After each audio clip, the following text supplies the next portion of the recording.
population of Malaysia in 1996 stands at over 21 million, a 2.6% increase. The deadly 1997 hand, foot and mouth disease outbreak has now spread.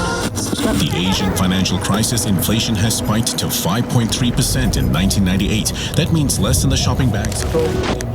Malaysian Prime Minister Mahathir Mohamad can finally rest his feet up after 22 years. The landmark Peaceful Assembly Act 2012 has just been tabled, finally allowing for peaceful unarmed protests after years of resistance and Lockdown getting you down? Join thousands of Malaysians reviving their love of home cooking to shake off the COVID blues. And try out the Dalgona coffee recipe. The 2022 cabinet has been reshuffled again, following Malaysia's third prime minister change in 3 years, throwing the country into... Dude, did you see how much unopened blind boxes are worth?